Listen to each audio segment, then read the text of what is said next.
Hello, I'm Aaron from 38535A, and today I'm going to be giving a basic tutorial on how to use TitanReset, my DSR library, so you could add DSR to your robot. So, the first thing, what is DSR? DSR stands for Distance Sensor Reset. So basically what that's doing is the robot's triangulating its location on the field from 4 different distance sensors, and your current heading. Pretty simple stuff. It uses basic trigonometry and logic.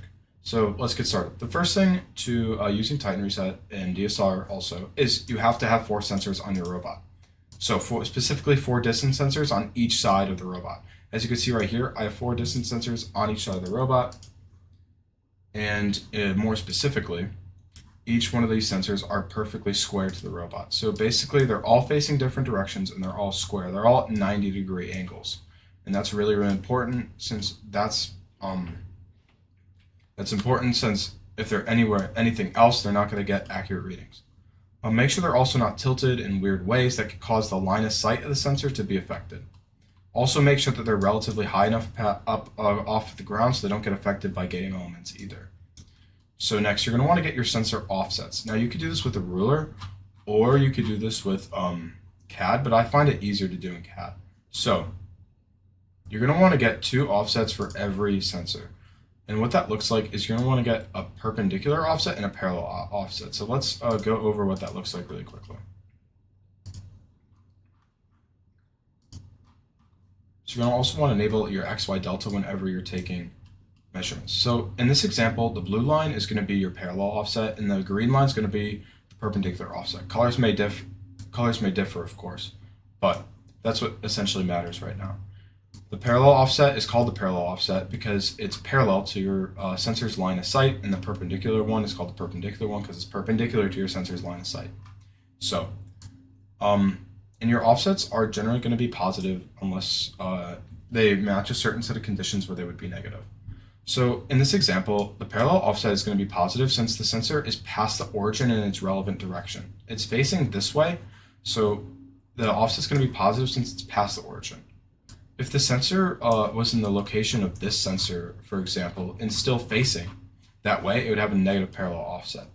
And then perpendicular offsets, you can consult a guide for which ones would be negative and which ones would be positive. But in this example, it would be negative since it's on the back of the robot for these left and right sensors. As you can see right here, it says negative 3.301, and that's actually accurate. It would be negative 3.301. So, yeah, it does, the guide goes over the perpendicular offset. So as you can kind of see, the back is going to be negative, of course. So, yeah. And then, so once you get your parallel and perpendicular offsets, you're going to want to write them down. And then next part, I'm going to show how to use those offsets in the program and put them in so that you can use DSR in your autons. Offsets, we can get into the next part of this tutorial, and that's the programming section.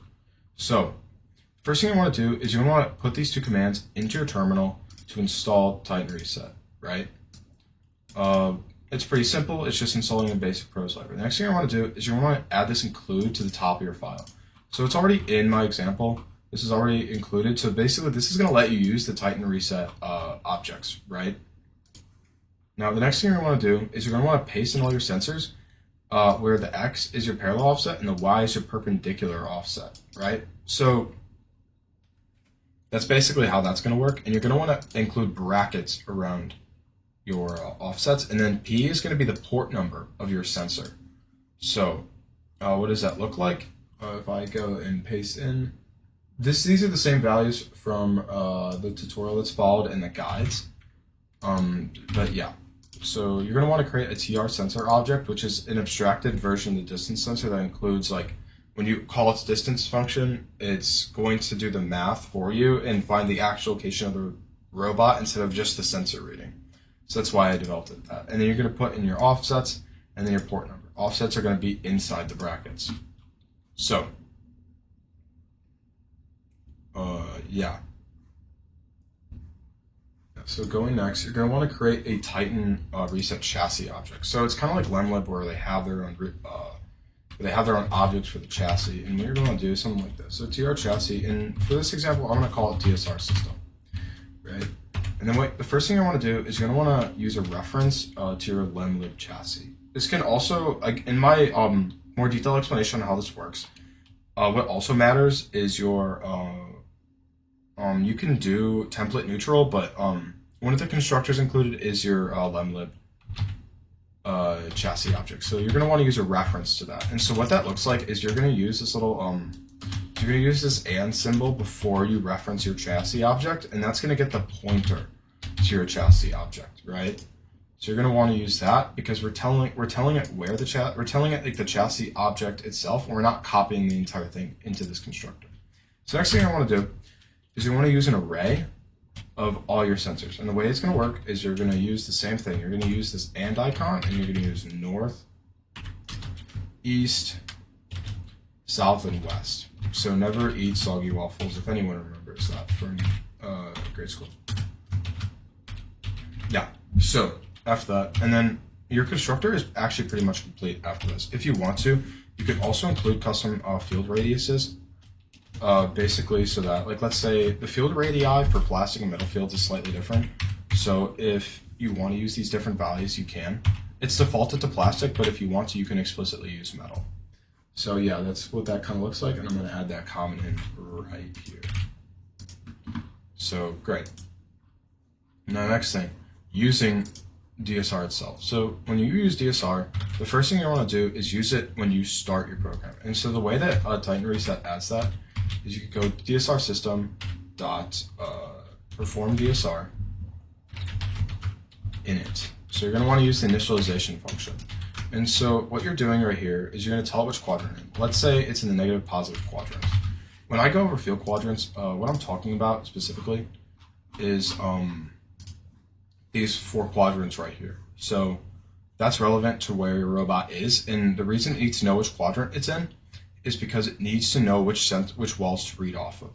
Right, so you're going to tell it its current quadrant.